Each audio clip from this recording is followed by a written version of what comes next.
எபிரேயர் எழுதின புஸ்தகம் 6ஆம் அதிகாரம் 13வது வசனம். பொறுமை, எல்லாம் சொல்லுங்க, பொறுமை. ஆபிரகாமுக்கு தேவன் வாக்குத்தத்தம் பண்ணின போது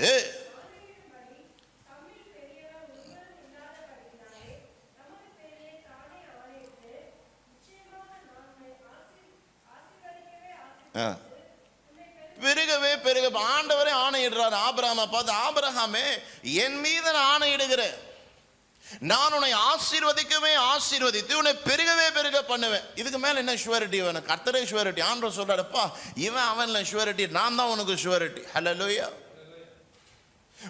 உன்னுடைய வாக்குத்தத்தம் நிறைவேறுவதற்கு நீ எந்த மனுஷனை நம்ப தேவையில்லை, எந்த எந்த எந்த ஆர்கனைசேஷனை நம்ப தேவையில்லை, எந்த கம்பெனியை நம்ப தேவையில்லை, எவனையும் நம்ப தேவையில்லை. நீ நம்ப வேண்டிய ஒரே ஆளு நான். எப்படி இது? இன்னைக்கு உங்களுக்கும் சொல்றேன் பாருங்க, உங்களுடைய வாக்குத்தத்தம் நிறைவேறுவதற்கு நீங்கள் மனிதர்களை நாடணும்னு எண்ணாதீங்க. நீங்க வேலை பண்ற இடத்துல தயவு வரணும்னு நினைக்காதீங்க. நீங்க பண்ற இடத்துல ஒரு பெரிய பெருக்கம் வரணும், இப்படி நடக்கணும் அப்படி நடக்கணும் நினைக்காதீங்க. கர்த்தரே அதை நடத்துவார். Hallelujah. The blessing what God has given you, he has promised on himself that he is going to fulfill it for you. Amen. அப்ப இந்த இடத்துல பாருங்க, அடுத்த வசனம் 15வது வசனம் ரொம்ப அருமையா இருக்குது. அந்தபடியே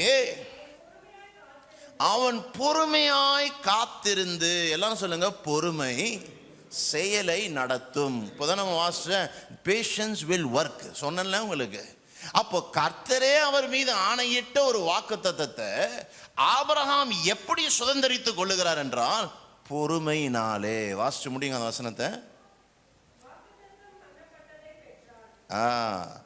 அப்போ பொறுமை என்பது ஒரு செயல் மாத்திரம் அல்ல, பொறுமை என்பது ஒரு பயணம். என்டியோர், எல்லாம் சொல்லுங்க, என்டியோரன்ஸ்.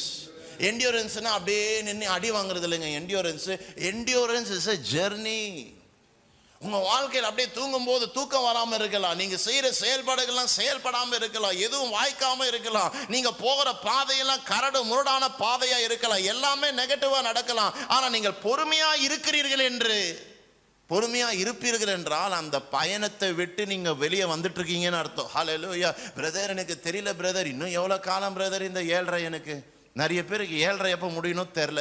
இன்னைக்கு உங்களுக்கு சொல்றேன் பாருங்க, நீங்கள் பொறுமையை காக்கும் போது 7:30 நீங்க 8 o'clock வந்துடுவீங்க. ஆமென்.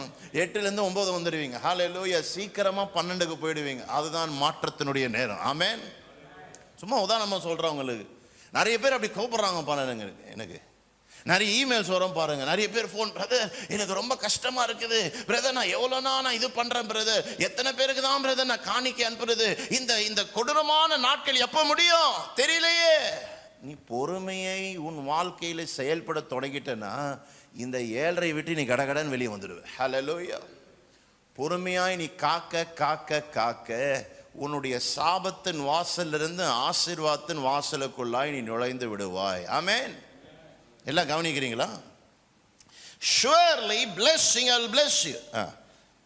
And so after he had waited patiently, endured, he obtained the promise. இன்னொன்று சொல்றேன் உங்களுக்கு, நல்லா கவனம் வைத்துக் கொள்ளுங்க.